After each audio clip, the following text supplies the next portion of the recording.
It's 5 o'clock.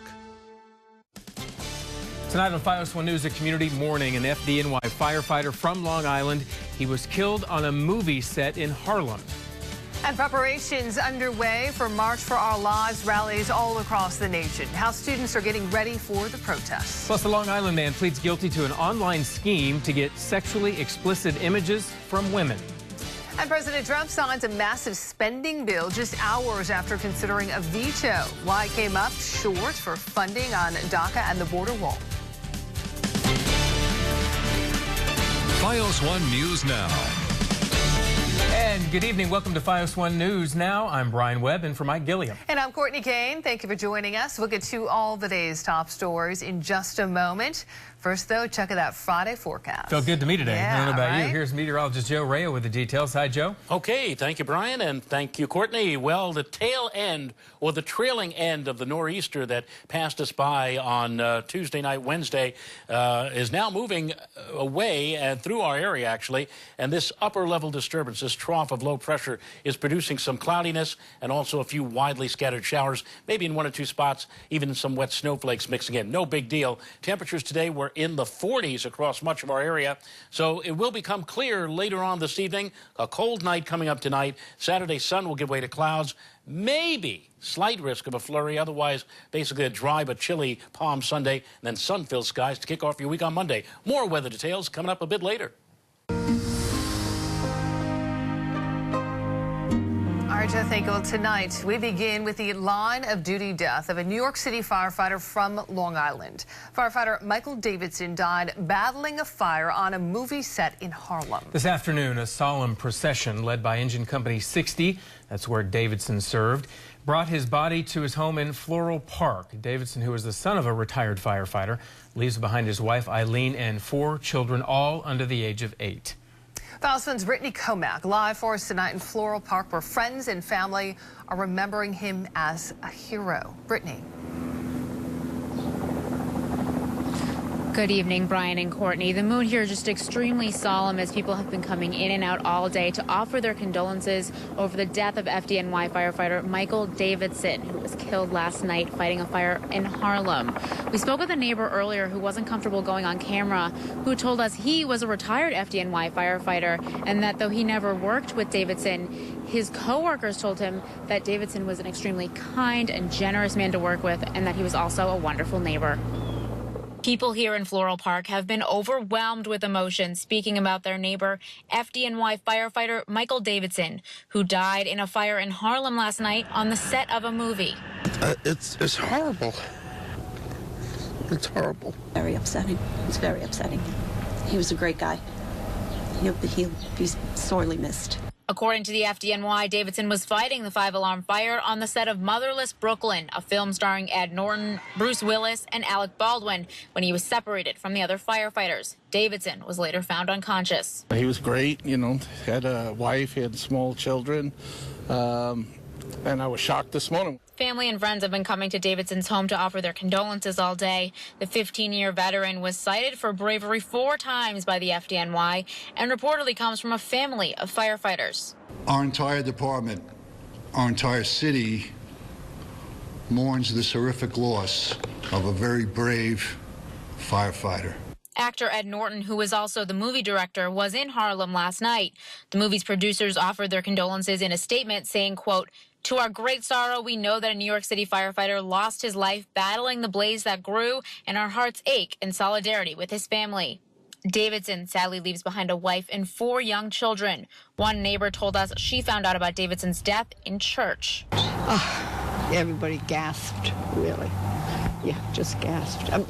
But then, I'm sorry, by then I didn't realize he was my neighbor. We reached out to the Our Lady of Victory Parish later on, where Healy says Davidson was a parishioner, but they declined to comment. Tonight, he is being remembered as a loving father and wonderful neighbor. As a neighbor, he was a good guy, you know. I have nothing ever bad to say about him, you know. He was, every time I seen him, he was friendly, he was happy. And we did reach out to the FDNY for more information on this deadly fire. They told us that the fire marshal is still investigating, but that it may have started in the in the basement of the 5-story building in Floral Park. Brittany Comack, FiOS 1 News. All right, thank you, Brittany. And remember to stay with FiOS 1 News for continuing coverage as we remember FDNY firefighter Michael Davidson. The Suffolk County District Attorney sends out a strong warning following an arrest for what's being called horrifying criminal sex acts in an online chat room. FiOS 1's Chris McNally with that story. They are forced to do degrading acts, including acting as virtual sex slaves, and in one circumstance, forced to sodomize herself with a screwdriver. Those are just some of the horrifying acts that 21-year-old Joseph Iorio pleaded guilty to in a sextortion scheme. Iorio would victimize women online in a chat room. They became victims after men would send photos of various young women in the nude that were meant to be private. They would post those photos and identify the women in them.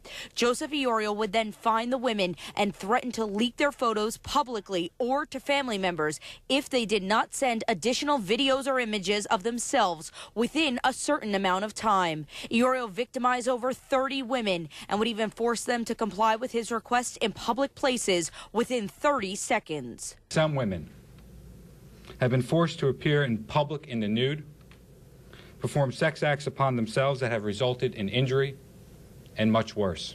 Now, the Suffolk County District Attorney, Tim Sini, is rolling out an initiative to end this type of behavior in Suffolk County. The multi-pronged approach will be aggressively prosecuting, educating parents and young people about the dangers of taking explicit photos or videos, legislative reform, and supporting victims. He says it is very easy to have private photos leaked to the public. Anyone who engages in this type of behavior runs the risk of being a victim.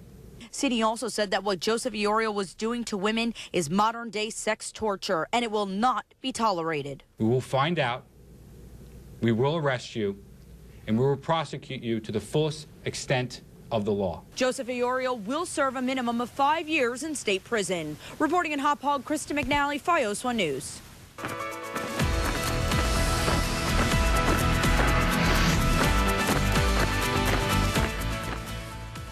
A big day tomorrow in our nation's capital. Thousands of students and parents marching on Washington, D.C. in the March for Our Lives. And there are marches all over the country. FiOS 1's Emily Druby with a preview of tomorrow's event in Newark.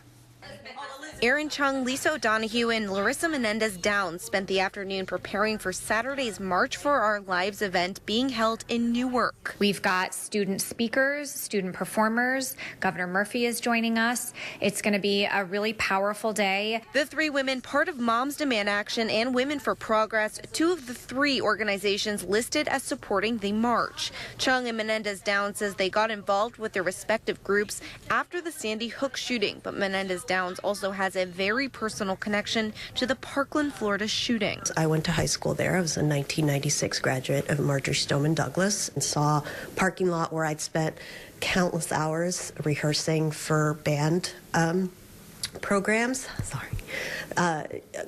Be on news, and it was right there. I was watching kids, 14, 15, being evacuated. All three women hope Saturday's marches will help to continue to highlight gun violence prevention. I'm hoping that what it does is keep driving the conversation forward. I think what we would like to do is make sure that people, yes, get together, coalesce around this school shooting issue, but we want them to understand that this is just a small part of the gun violence problem that we have in America. Chung also says she hopes the event inspires and educates young people, especially those high schoolers who will soon be able to vote. They are expecting between 3,000 and 5,000 people to attend the event, including Governor Phil Murphy and activist Amina Baraka. The event will be held on Saturday at 10 a.m. at Military Park in Newark. There'll be a quick program, then they'll do the march and end back at Military Park for the second half of the program. In Wyckoff, Emily Druby, FiOS 1 News. Emily, thank you. Earlier today, a group of 18 high school students from Long Island, Brooklyn, and Queens